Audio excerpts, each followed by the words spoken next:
Sveiki.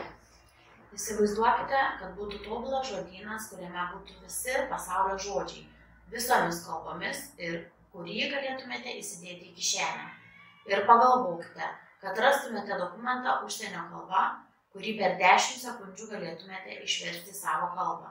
Na, o dabar įsivaizduokite, kad joks pokalbis nebeturi būti kalbos barjeras arba kad jūs galite laisvai susikalbėti užsienio kalba.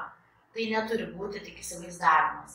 Tai reikia žinoti pagrindinės technologinės priemonės ir tai gali tapti realybė ir jums. O kokios tiksliai tos priemonės yra, galite pamatyti čia. Tai DeepL vertėjas ir Google Translate vertėjas. Na, o mes iš tikrųjų parodysime, kaip tai veikia. Pažvelkite į tai, kaip šie įrankiai veikia. Noriu Jums parodyti, kaip veikia Google Translate. Tai į browserį įsirašom Google, tada rašome Translate, atsidarome pirmąją nuorodą, štai šitą, ir turime 2 langelius. Tai visų pirma, vienam langelį galima parašyti ir kitame langelyje iš karto gausime vertimą. Tai galima pabandyti labas vakaras, tarkim.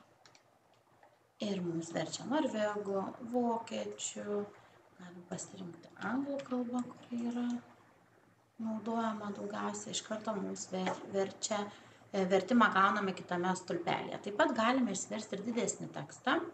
Tai vėlgi einam į Google, pasirašom Parkinsono liga. Ir mes norėtume išversti, ką reiškia Parkinsono liga. Einame į Wikipediją, nusikopijuojame tekstą, kurį mes norime versti, kopijuojame paspaudę Ctrl ir C, o į vertėją įklijuojame Ctrl V. Tai turime lietuvių kalbą išverstą tekstą ir turime anglų, galime pasirinkti vokiečių kalbą ar kitą kalbą, kurios mums reikia. Taip pat turime čia mikrofono tokį ženkliuką, kuris leidžia paspaudus išklausyti patį tekstą, patį tarimą, kaip tai skamba. Taip pat Google Translateris leidžia mums išsiversti norimus dokumentus. Juos reikėtų įkelti štai čia. Paspaudame naršyti failus, tada įkeliame dokumentą ir verčiame jį, paspaudžiame versti ir išverstą versiją atsiųsinčiame. Darome ir mums yra išverstas. Tai galima versti ir dokumentus, ir didesnius tekstus. Taip pat dabar norėčiau dar parodyti, kaip naudotis kita mūsų vertimo programa, tai yra DeepL.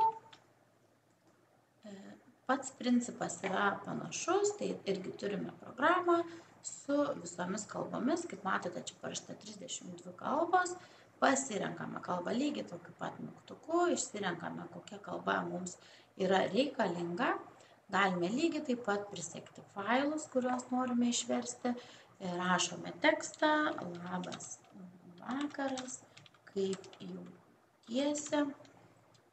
Čia išverčia mums vokiečių kalbą, galime pasirinkti ir anglų kalbą.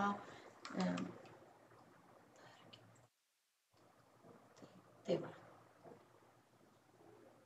Čia truputėlį klaida. Taip, dabar viskas yra išversta puikiai.